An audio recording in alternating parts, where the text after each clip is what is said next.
Hi, everybody. Welcome. This is Vicki with Show Dog Prep School. Today we have Peiser of Kaylen's Chinese Cresteds here for our Breeder of Influence interview. So excited about this. We've been trying to schedule this for a while. And I always start these out by saying how we met.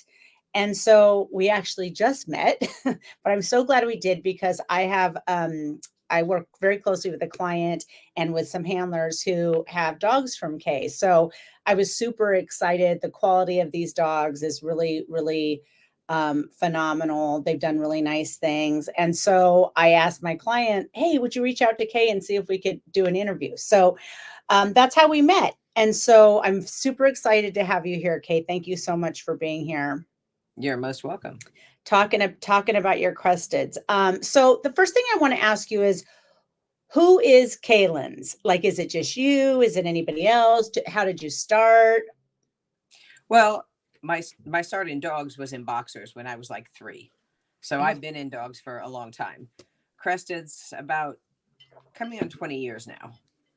And Virginia Doris is my partner in Crested's. She's slowing down because she just turned 80. So she's going to back off a bit.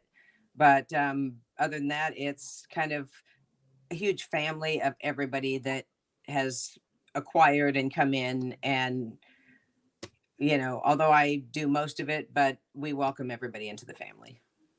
it's amazing. And we need more of that. Yes, we do. Um, Because and too many people don't do it. right. And it's like I was telling Kay, and I hope it's okay if I say this publicly, right before we went live, that my client who has a dog from Kay went to the national and just felt so welcomed and included. And that's really important, especially for somebody who doesn't know a lot of people in a breed, and maybe nobody wants to go to a big dog show and just sit there by themselves. So I thought it was really cool that she was like, oh, they taught me so much about grooming and presentation and just all these different things. And so I really applaud you for that. Well, she basically, her dogs are handled most of the time by a handler. And Right. then when she got the new one, she wanted to show the other one herself. So not only she does that, she does other things with him, but she Right. hadn't had to do the grooming at the shows before. So it was a Exactly. learning curve for her, as well as showing him and learning to move him at the right speed and he was used to doing what a handler told him to do, not what mama told him to do. Right. Exactly. Exactly. Um, so, and then you mentioned to me, I know that you also have standard poodles. So, got out of boxers, and then did you have standard poodles before Cresteds, or both Yes, have but I both? still have boxers. Oh, okay. So Hmm. that is quite the Yeah, that is I don't quite the do party over there. I don't do boxers as much. Most of my boxers live in other households since my older girl died. They Hmm. live in households with teenagers, and I only have 3 of them. So, but I still have them. And when my mother passed away a few years ago, I promised her breeding program would not disappear. Oh, that's nice. So we still do boxers, and I enjoy them. I do enjoy them a lot. And they Uh-huh. now have standard poodles living with them again that Yeah. they used to have years back, the family that has the boxers. So, Oh, but so nice. I've been coming to dog shows, been at dog shows for 61 years. Wow. Yeah, So it's a long time. my next question was, did you grow up in a dog showing breeding family? And since your mother had boxers, I'm assuming you did. So tell me about that. Well, when they got their first boxer, I was, I think, 2 or 3. And my mother went to a puppy match, and my father was like, no, no, no, we're not doing this. And he went, and somebody asked him to show a dog, and he went best in match, and he was hooked. So my Okay. father was Dick Baum, who a lot of old timers know, of people that aren't don't, and he was considered Mr. Boxer for many years. He passed away 20 some odd years ago of cancer, Uh-huh. and he had probably won the national more than anybody else in the country, the Boxer National. And Wow. my mother was the breeder, and then when they split up, he still handled for everybody all over the country. But he and his wife, Chris, who is my stepmother and still now my mother because my other mother passed away, um, they traveled and showed and won best in shows everywhere and national specialties and groups at the garden and everything else. So I've been in it for a long time, Yeah. probably far too long. Was your what so did your father continue breeding boxers too when they He split up? he Or wasn't mostly handling? great at the breeding part. He couldn't Okay. pick the best puppy. He was a fabulous handler, train the dogs, take care of them, show them. Um, you have to have an eye to be a really good breeder. And he had a great eye for a dog, but not a great eye for a puppy. My Ooh, mother was a fabulous breeder. that's a really interesting thing because it's true. And it's interesting because I meet a lot of people, and I'm curious to get your take on this, who say you can't pick a puppy when it's 8 weeks old. And it's like, I do, Hmm. like that's what I do. Like I do. I want my puppies because even though I am a breeder, my love in life is behaviorism and the Hmm. training piece. So it's really important to me to get those puppies into their lives and getting started while I get to get started with the puppy that I keep. Do you find that you make your picks early on, or is it different for the different breeds for you? Very different for the different breeds. The boxers, the standard poodles by 9 weeks. I pretty much know what's going to stay, what's going to go, where it's going to go. I do a lot of my standard poodles. A lot of them go as service dogs. Oh, So okay. they go to service dog homes. We have a service dog trainer, and she's probably had 20 of my dogs in the last 10 years, or maybe less than 10 years. Wow. Um, and she does a really good job with them. And then we have a couple others that have gone as service dogs. Uh-huh. One just popped up on the screen, actually. She has a standard poodle service dog for her autistic daughter. And he's Nice. fabulous. And she has done a wonderful job with him. But with the Cresteds, I know what I like, but like I have a litter right now that just turned 3 months today, actually. And I still have all of the girls because I can't make a decision on what I want to keep yet. Mm-hmm. Because right now, the one I like a lot is square. It's not a Mm-hmm. square breed. So she could be stagey. She could be going to be too short backed for what I want. Right. And I'm not in a hurry for the Cresteds to go off to a new home at a very young age. I just picked up puppies when I was talking to you yesterday. I was picking up puppies in Colorado, and they're 9 weeks old, and she did a great job raising them. But I brought half the litter here to go on with and see what they do. But most of the time, my Cresteds don't leave till, if I know you, they can leave at like 10 weeks. Mm-hmm. But other than that, it's usually 12 weeks, 16 weeks before they go. So earlier, if they're like a pet prospect, right? Well, Like if it you're depends on the not going to be people, and it depends on the size of the dog. okay, Because some of the crested puppies are really small. Doesn't mean they stay small. I have one right? now. She's 3 months old, and she's not 3 pounds. She's tiny, and she Uh-huh. wasn't. But when we vaccinated at 10 weeks, she didn't take it well, and she got a little stunty. She looks good, but she's tiny, and she's supposed to go to a show home, and I don't know whether she'll go or not. So right Because now, she could just end up being too little. yeah, and she's beautiful, but I'm not going to put. You can only guarantee puppies just so far. Right. This is a good prospect. Mm-hmm. But if you want a show dog, you're going to wait till I have it to 6 months, and then you're going to get a show dog. Right. Right. Because then it still may get big, but it's going to be a show dog. And you're going to really know what you have. Right. Because by then we're pretty much, we pretty much know at least it's going to be the right balance. It's got the right attitude. Its mouth is pretty much going to be good, although their mouths change on the Cresteds all the time, Mm-hmm. especially the Hairless. It's just I don't tend to let them go as early as I do the big breeds. Right. Yeah, that makes sense. Tuck, the breed is primarily we're talking about Cresteds with a little bit of standard poodle and a little bit of boxer. So this is interesting. So my Crested, I told you I have a Chinese Crested, my old Django, who was maybe the person I got him from is on here. She was rescuing a bunch of Craigslist dogs, and he was one of the ones they wanted $50 for. Like he was he was the big pricey one they weren't going to just take to the shelter.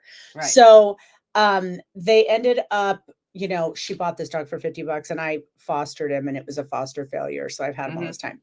But so he was 2 when I got him, and it's like his canine teeth were like puppy teeth. They were like pointy little weird baby teeth. And then one day one was just gone. It just broke off out of his head. And I was like, that's very normal. Yeah, that's just wild. Why is that? Do they know, or is it just how they are? Well, the hairless breeds tend to not have as many teeth because hair, bone, and teeth all kind of go together. So, and in the standard, they don't have to have full dentition, but we have what we call toy dog teeth, and normal dog teeth. So even though they're hairless, some of them have what you would consider normal teeth when you look at their mouths. And then some of them have little dog teeth. The dog that was winner's dog at the National this year, he has little dog teeth. So he probably will not keep his teeth his whole life because little dog teeth are like Chihuahua teeth and stuff, and they don't tend to stay. You know, they don't tend to be as strong. They don't tend to be as deep rooted. And even Kai, who was the #1 dog for 3 years and has broke all the records in Chinese Cresteds for most things.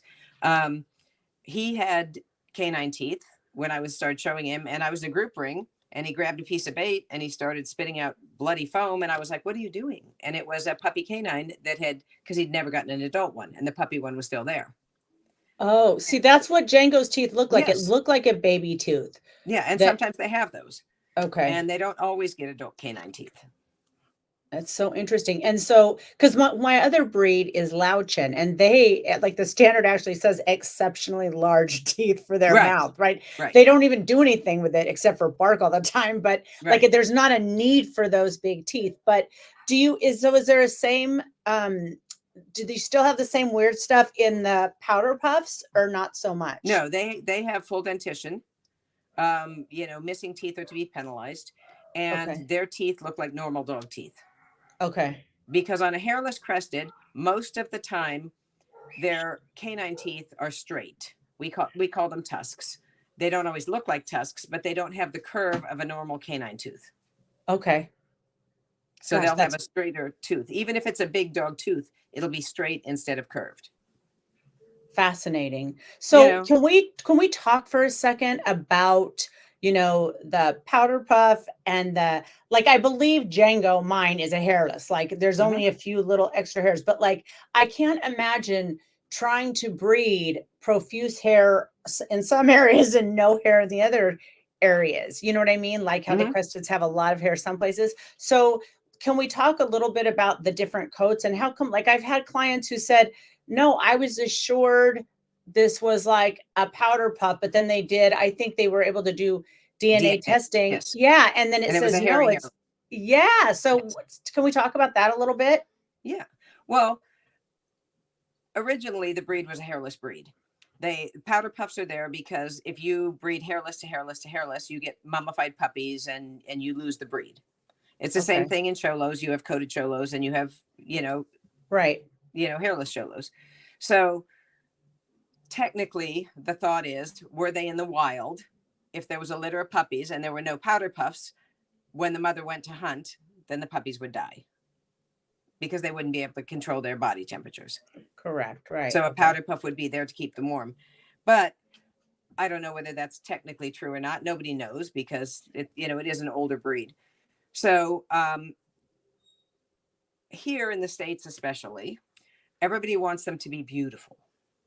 They want them to have this flowing mane and the big boots and the long tail and everything is beautiful. Well, the more hair you get for furnishings, the more hair you get on the body. Right. So which makes perfect sense. Yeah, you can have a nice amount of hair on a minimally hairless or true hairless, but it's never going to have that huge flowing, beautiful coat. It's like looking at a quarter horse in a Shire. A Shire's got boots and Clydesdale, and they've got big, hairy feet and these, long, profuse manes, and they're bred that way. Right. To have that. So, but I like, because I'm kind of a stickler on breed standards and have been. When I started in poodles, I wouldn't show oversized poodles. If they didn't fit in the breed standard size-wise, hire somebody else. I'm not going to show them. So, my ideal Chinese Crested is similar hair-wise to what I have in Kai, where he's like grooming him to show him was 10 minutes if you gave him a bath because he's basically true hairless. He grows sprigs on his back. And so it was easy. Then when I went to somebody else who needed more shaving and had more body hair, then of course it's a lot more work. Well, ideally, it's a hairless breed.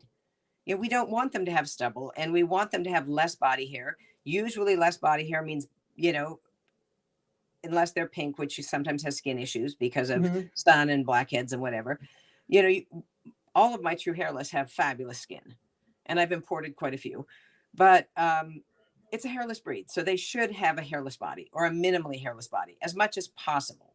Right. You know, does it mean I'm going to throw away a hairy one? No, not necessarily. But I'm going to breed that to something that I'm going to get less hair, if possible. You don't never know. You can breed 2 really hairy bodied dogs and get true hairless, or vice versa. I bred 2 true hairless, one that I imported in Kai, and I got 4 freaking powder puffs and 2 hairless. The first 3 born were powder puffs. I'm like, how does this happen? I mean, so was a powder puff, did they just naturally occur in the breed? They're just Yes. started being fluffy ones? yes. Okay. And so then people would breed to those ones to sort of, you know, Well, a long time ago, nobody wanted a powder puff okay. because a Chinese Crested was a hairless dog. Were they ever not allowed the powder puff to be shown? Not from when they were recognized here, but Oh, I okay. don't know, I don't know the preference. I know the last 20 or 30 years of history. I don't know a lot of history from, I've researched and read a lot on some of the first ones that were here, Yeah. and I have pictures of them on my walls, and they had what they considered a deer type, which was a much more refined and up on leg. Uh-huh. So there were different types, but none of them had any hair. They didn't have furnishings. They didn't have head hair. They didn't have tail hair. They had, Wow. Uh-huh. and then as they got more popular, then the ones that actually came out with more body hair, people kept because they're like, oh, that's prettier, Oh, okay. So, but so much more work if it's supposed to be a hairless, right? Correct. But, you don't throw the baby out with the bathwater. And my intention is to breed minimally hairless dogs that are quality enough to compete all over the world. As a matter of fact, we had a true hairless dog because John and Debbie Caponetto of Blancho Cresteds started me in Cresteds. And they had a puppy that, they didn't need. And my stepmother wanted him. So I gave him to her. He just died a month or so ago. And he was 23 years old. Wow. 23 years old. It's like, you just don't know. And he didn't have but a couple of sprigs of hair anywhere on his body. He had a little tiny strip on his head and a couple of hairs on his tail. That's all he had. And he lived for 23 years. What is the average lifespan? I usually around 16 to 18, Okay. So, because Django's 12, so Yeah. I need him to be alive for a long time. Well, I have one that's going to be 15 in December, but she's not doing so well right now. But Oh, I'm sorry. we'll see. She's going to go see the vet tomorrow because she's having a little bit of walking issues. But you wouldn't have known that 3 months ago at the National because she was breathtaking at the National. Oh, wow. So, do you handle your own dogs? I handle my dogs, everybody else's dogs. I show dogs for a living. So. Oh, okay. So you're a professional handler, and Yes. all breeds, all kinds? Within reason, yes. Uh-huh. Within reason, yes. I turn down breeds that I think that if you can't do justice to the breed that they ask you to show, grooming wise as well as competitor wise, then you shouldn't show it as a handler. Right. I know a lot of handlers that show whatever people want them to show, but I'm not that way. Like people ask me to show Bichons. I do not have time to groom Bichons. I have standard poodles. I have Cresteds. I have dogs with a lot of hair, and I show miniatures and toys as well as standard poodles. I don't have time to groom other coated dogs. Don't ask me to show Shih Tzus. Don't ask me to show Maltese. Don't ask me to show Bichons. I can't do it. Yeah. There's only so many hours in the day. Yeah. Yeah, it's a lot. And those coated dogs, I mean, especially, like the standard poodles. I mean, that's just, I can't imagine having to do a bunch of them. Like I was telling you, that's how I ended up getting Dolly, because her breeder owner, who's a professional handler, was pregnant. Was like, I just can't have all these standard poodles when I have this baby. It was going to be too much. I keep saying that too, but they're still here.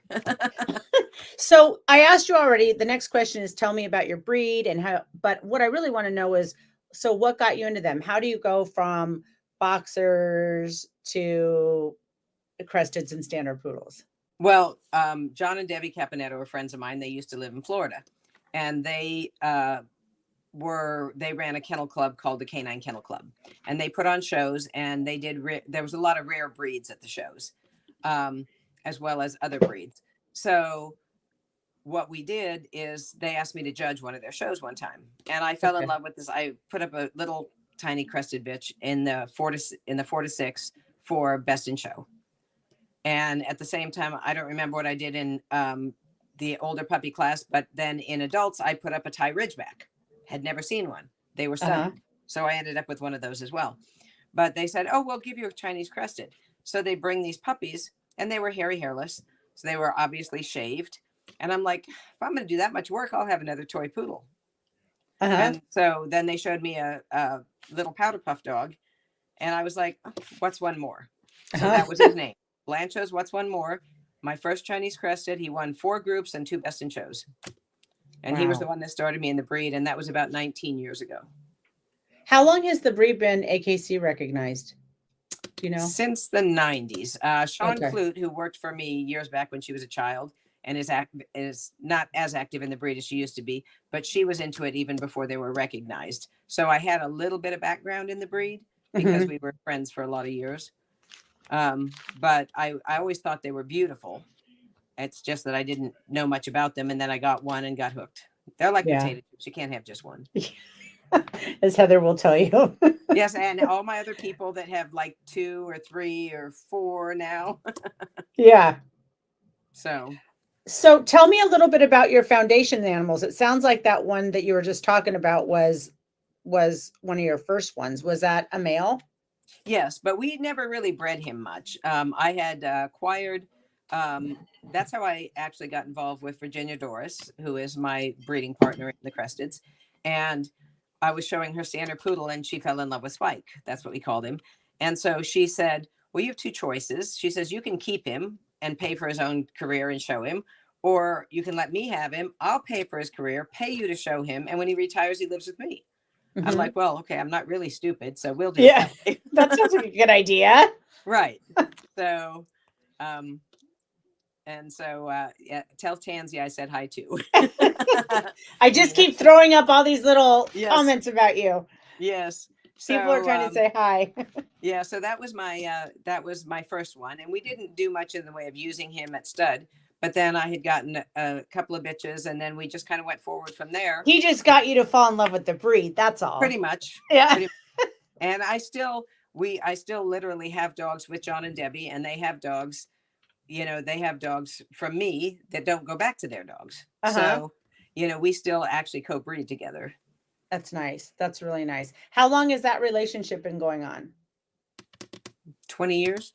It's amazing. I love it when people can talk about, like these co-breeding relationships that have gone on for so long. I recently had Sandra Pachari Hicks on who has Dandy Dinmonts, and we talked about her and Betty Ann's relationship. And I always love hearing about it when, people have been breeding together for years and years and years, and that is all staying really intact. I think that's such a cool thing.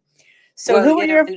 and we have some people that have just gotten into the breed in the last 3 or 4 years that that I co-breed with and that I co-own dogs with that I think will go on when I stop and go on with the dogs as well.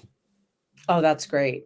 That's really good. I just did a talk with Laura Reeves not too long ago about passing the torch and like that whole idea of like bringing up new breeders and figuring out, sort of who you want to trust this with, and who you can. Yeah, that's the hard part because, people laugh at me because they're like, well, how many dogs do you have? I said, I don't know, about 20, 25. I mean, I don't know. I'd have to count them. And it depends on how many puppies are here at any given time. Right. But it still comes down to the fact that, then you have to look and go, okay, so who can leave when they're done being a breeding dog? Or every now and then somebody just comes up and goes, oh my God, I love that one. And I'm like, okay, well, I guess that one can go with you, Yeah. And but you have to trust. And, unfortunately, too many breeders don't trust new people with their dogs. And like the dogs I send overseas, if they're not good enough to win groups here, they're not going overseas. Yeah. And if it's not a dog that I think is good enough to win a group, I'm not showing it in bred by. I think that's a class that should be valued more than any other class, in our class animals. But people just throw stuff in it because they bred it and they don't care. And I said, you people need to learn, more about your breed and what you're producing and what you're representing. Right. Because when you're in the bred by class, you're really saying, oh my God, I made this. Isn't it beautiful? This is my idea of Yes. perfection. Yes. Right. And, you know, Yes. like I want to do something with it. Mm-hmm. So who were those first foundation owners? Who were the girls? Who were the girls that you got that kind of started it for you? Well, I had gotten, her name was Kaylen. I think it was Blancho Kaylen's Leather and Lace. And then we had her sister. We had the polka dot bikini bitch, and which is funny because at the same time I had Kaylen's polka dot bikini, which was out of Blancho dogs. They had Blancho's polka dot bikini, and we ended up competing up against each other. Oh my God. Yeah. And then, you know, I went from there. I did breed into the Whispering Lanes once, got some beautiful stuff out of that. And I started to get dogs from other parts of the world. I have Nora, who was the top Chinese crested in England. She was the #1 dog all breed in 2010. She's on my couch. She's almost 15. I imported dogs from Vanatonia there. I've gone to different places, and as anybody else, I look on Facebook, I see a puppy, I'm like, message them, would you be, open to it coming to the United States? Mm-hmm. And then we just go from there and see whether we establish a relationship. Yeah. So, most of the dogs I brought in have worked out well. Some have won a lot and not produced. Uh-huh. And some have finished their championships and then become amazing producers. Right.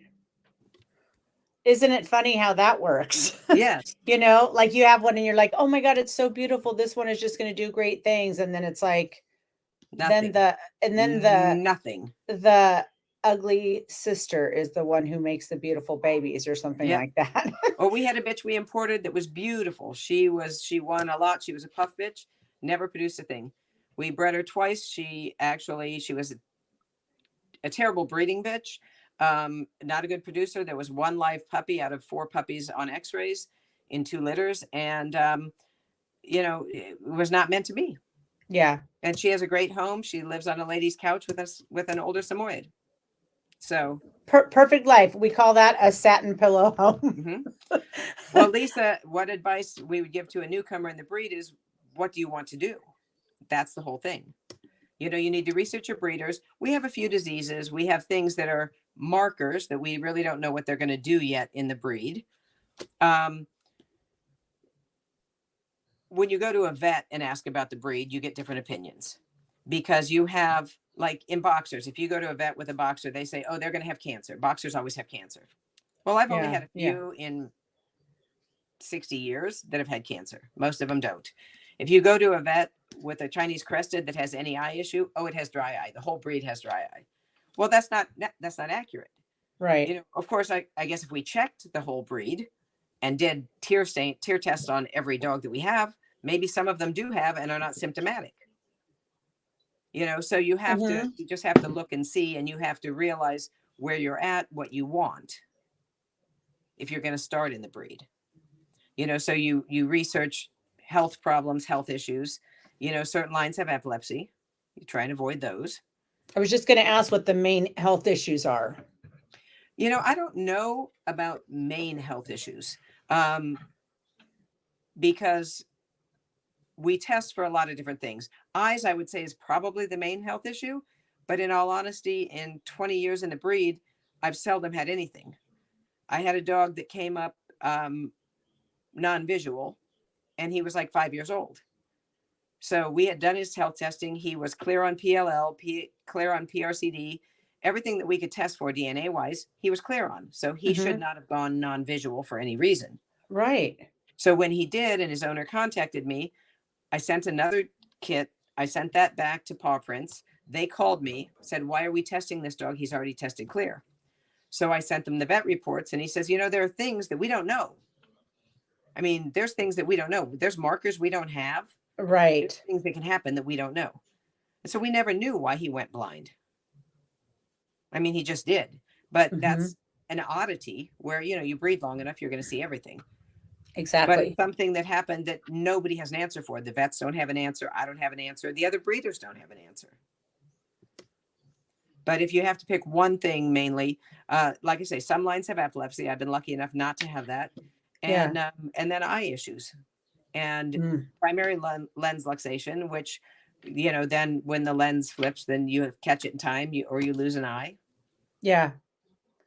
But that's pretty benign. I mean, in terms of what some breeds have the huge range of health issues. I mean, that's a pretty not huge amount of health concerns. Well, it's not like bloat or copper toxicity or something that Right. another breed that could, basically, oh, if they have that, they're going to die. Yeah. Yeah, exactly. Yeah. We have markers now for IBDD, intervertebral disc disease, which it's an opinion right now because all we have is markers. So everybody in the breed has their own opinion on whether to pay attention to the markers or not. My thought is, if you can avoid them, you avoid them. If you can't, you don't throw the baby out with the bathwater. Right. And but to me, it seems to be more of a phenotype disease. Dogs that are longer bodied and lower legged seem to be the ones that are affected more often than the dogs that are more up on leg and with less length of body. Right. Exactly. Which totally makes sense. Right. Being a dachshund breeder. Right. And the thing is, it's something that's in most beagles, most dachshunds. It's a marker in those breeds. So now they found that we have that marker in our breed. Okay. But even if they have 2 copies of the marker, it says they're no more likely to actually become clinical with 2 copies of the marker than they are with 0 copies of the marker. Right. But that doesn't mean we shouldn't pay attention to it when we breed. Exactly. Which totally makes sense. Now, I want to address this because somebody said, Kate said, you have the very best dogs and have produced the best temperaments ever. So proud to co-own all my dogs with you. You're the best mentor ever. That's so sweet. Well, but she's one of my up and coming people that I know that will take over for me in the future. Well, I do want to talk about temperament. When I got my dog, who, as I told you, was like just running around on a farm with a bunch of chihuahuas and what it was a foster fail situation. But he was very fearful when he got here. Mainly it was auditory. He was really, panicked about sounds, but I did a ton of desensitization and counter conditioning. And he really, I would say has been over that for a very long time. But I do see a fair amount of sensitivity and shyness in this breed. A lot of it seems to be just very connected to the owners. I could tell that this breed is very, like with my own dog and also the other one, they're very tight with their owners. So I think sometimes this can be a breed that's, harder to have on a handler unless that handler can really have that time with the dog to really develop a really strong relationship with the dog. Do you think that's the case? Yes. And I agree that a lot of it is owner manufactured. Because I came from working dogs, my life is different. My dogs are raised differently. My puppies sometimes are born in my motorhome if I'm traveling for a long time. If they're not born in the motorhome, by the time that they're 4 weeks old, they're traveling every weekend to dog shows with me. They're exposed to everything from day one. They're exposed to big dogs, little dogs, people, anybody that comes, motorcycles, lawnmowers, everything. They're exposed to everything. And when I go to a dog show and I have a litter of puppies or however many puppies we have in a pen, people walk up and they're like, no, pick me, pick me, pick me. So they learn from when they're on their feet. Right. People are a good thing and attention is a good thing. But a lot of times when you take a puppy that, even if I had it and it leaves at 3 or 4 months, and if you take it and you just like, oh, it's okay, it's okay, it's okay, it's okay, don't worry, it's okay, you don't have to do this, it's okay, nothing's going to hurt you. Well, then the dog's going to become fearful because it doesn't know why you're telling it it's okay all the time. There must be something to be worried about. You as a behaviorist, I mean, it makes a big difference. And some bloodlines aren't as strong temperamented as mine are. But like I said, I came from working dogs. I want a dog that when I go enough, they're going to go, fine, I got it. They're not going to go, oh my God, she yelled at me, Yeah, yeah. And I don't care if it's a toy dog. I don't care if it's a toy poodle. I don't care if it's, a chihuahua. They need their dog. They should have a dog. They need to not be a shrinking Exactly. violet. Like, oh my God, don't kill me. But so many of them are so sensitive. Do you But think the breed that a standard calls for them lot to of be, that is the breed or how no, breeders are no. raising them? The breed standard calls for a gay, happy little dog. It's in the breed standard. They're supposed to be a jolly, happy, gay. They're not supposed to crawl on the ground. I go to Right, dog shows right. and my puppies go around the ring and people are like, well, but you always beat us. Well, I'm the only one in the ring with his tail up. Sorry, Mhm. but I do. Well, they'll Yeah, learn. Well, this is fine, but mine learned before they come to a dog show and they never had their tails down as puppies because I raised them not to have their tails down. right. I I think raised them that's so as, important. I mean, and I think that like I do, my program that I like to use is Suzanne Clothier's Enriched Puppy Protocol. So it's not nearly what you're doing, like as far as them getting to travel and stuff like that, but it's a lot of intentional stuff so that right. they've had a lot of novelty in their life. And so new things aren't scary. We just want them to just be raised like, oh, there's a cool thing. Oh, wow, Mhm. cool things that are different happen all the time. So I think that there's probably so much truth in that, that it really, people are getting stable dogs from you, not only from the DNA in the dog and the dog's actual temperament that he comes with, but also how he was raised. Just to Right. like that, not that, I do feel that, and I haven't been doing this nearly as long as you have, but I've been doing it long enough to when I started, and we all took our puppies to field trials. Right. Like, and everybody looked at puppies. It was like Right. when I went to a dog show, you were going to go to someone's RV and there was going to be a litter of puppies. And our mentors were going to get us up out of our chairs and put our hands on them and say, no, let me show you how you look at the shoulder. No, let Yes. me show you how, it was like we weren't as sort of worried and, something will happen. It was like, no, these dogs were out there. We were having them, like I said, at field trials. We were having them at each other's homes. Hmm. It just wasn't as like, oh my God, something bad's going to happen.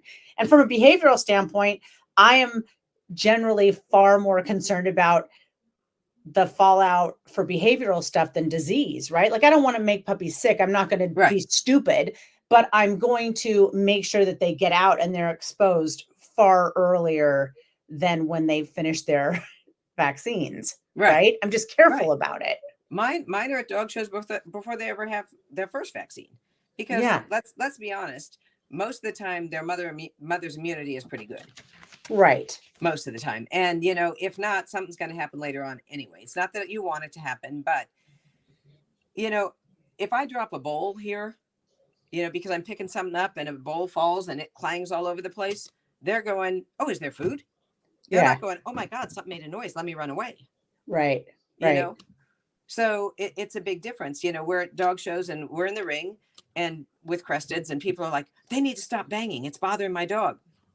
My dog never even flips an ear because mine have been conditioned to noises and, you know, I Right. mean, you can't really condition them to cold all the time if you have Chinese Cresteds. So the cold they're going Yeah, to react to more than they are noise or anything else. But, exactly. and a lot of the Crested people think that my dogs are too tough. I want a dog that I can hand to anybody and they can take it in the ring and show it. And it's not going to go, oh my God, I can't.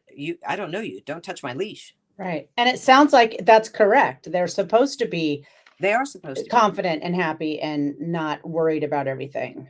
I've shown to judges who have literally said to me, if your dogs were not in the ring, there would not be a ribbon handed out today.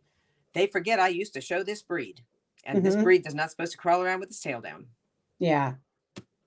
Yeah, totally. So I want to ask you, do do you have a formula for breeding dogs for No, your breeding programs? no. So you don't do you do a lot of line breeding? Do you do whatever you feel like, I based do. on the dog's phenotype? Like, what is your breeding sort of? Um, I breed out. Every time I breed out, well, not every time, most times when I breed out, something comes back and kicks me in the teeth. But I will breed out. And I say, when I say this, I mean to different stud dogs. I breed, like my dogs seem to be really consistent producers, type and Mhm. temperament. Size wise, sometimes you get little tiny ones, sometimes you get great big ones, but for the most part, type and temperament, you get the same thing when you breed to my dogs. Okay. And so I import bitches and I breed other people's bitches, and their puppies still look like my puppies, because the dogs are consistent producers. When I breed out to other people's stud dogs, I breed knowing, okay, well, probably if I get 4 puppies, I'm going to really like 2 of them. And I'm okay with that. It just depends on whether I happen to want to keep a dog or a bitch, at the time. Right. So, I do phenotype most of the time. I do know what pedigrees I want to avoid, whether there's health issues, temperament issues, not good coats on the puffs, because my first puff dog did not have great hair. So I learned how to make adequate hair look good. So like the puff I have now that won the national and at 8 months old, she has fabulous hair. And so most of my puffs have good hair. I have a few with fabulous hair. I'd like to have more with fabulous hair when I have puffs. So I'm not going to breed to a dog that I know doesn't throw good puff coat. Because if I have 5 puppies and 2 of them are puffs and 3 of them are hairless, doesn't mean I'm pitching the 2 puffs just automatically. Right. I'm going to keep whatever the better puppy is or whatever I need at the time. And so you get both in both litters, regardless of, like, you could breed 2 hairless and get puffs. You could breed a puff and a hairless and get both. Is it just like you can breed 2 hairless and get puffs? Okay. It doesn't matter. It just depends on what happens to be there. And I've repeated breedings. I did a breeding. I got 5 bitches, but I had 3 hairless bitches, 2 puff bitches. The puff bitches were patch marked. They had half and half color wise. And hairless bitches were all like solid color with white legs, white markings, like a boxer type markings, all of them the same color. I did the same breeding 2 years later. Every one of them had spots. Every one of them was spotted. I didn't get a solid colored puppy in the litter. How does that work? You don't know how that works. Never. Never. So I'm like, do you like one more than the other? Puffs or hairless? No, everybody says I prefer hairless. I don't. I prefer the right dog. Whether it's puff or hairless, it doesn't matter to me. Whether it's dog or bitch, it doesn't matter to me. White puffs, I tend to avoid just because it's a lot more work.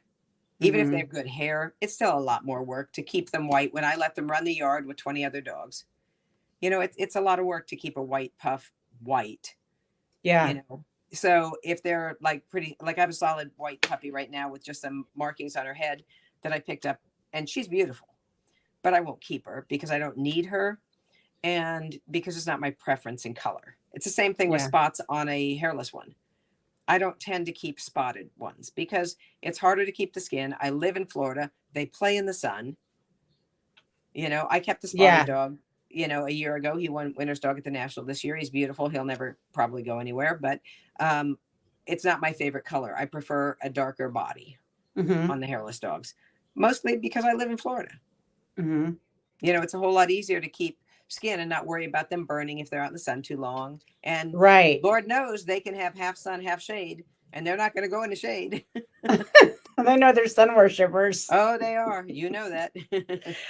So tell me who some of your favorite dogs are that are Kaylen dogs that carry your kennel name. Oh, all of them. I mean, I can't even go favorites. Kahlua was a dog that he had 6 best in shows. Beautiful dog. I showed him. He went out to Tammy Sedlitz to be shown for a bit. Then he went to Lois Demir's for a bit. He was just a beautiful dog. He was a fun dog, a pleasant dog. He's 10, almost 10 now, I think 9 or 10.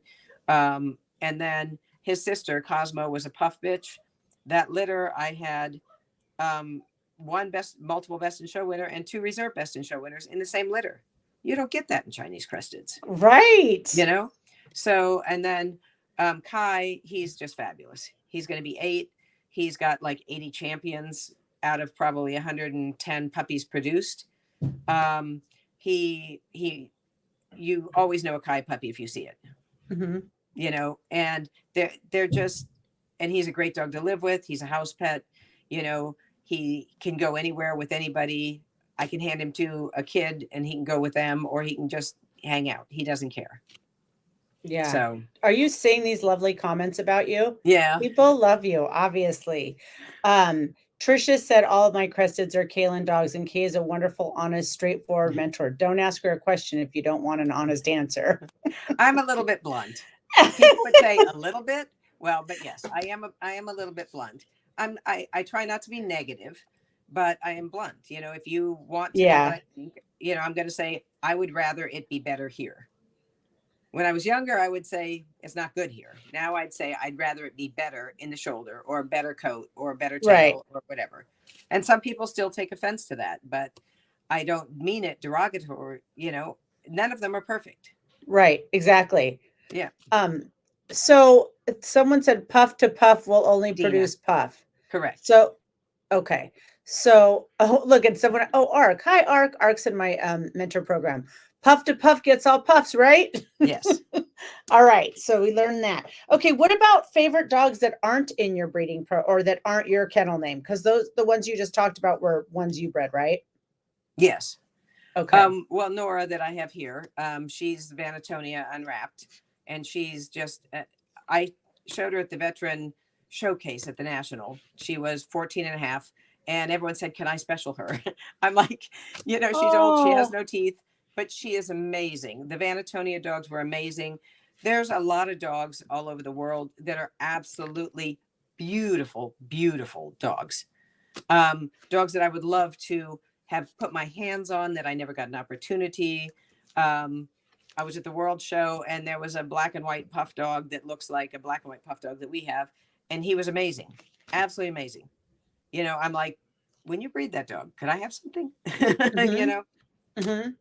So, you know, there's a lot of beautiful, beautiful dogs that I watched before I ever got into the breed.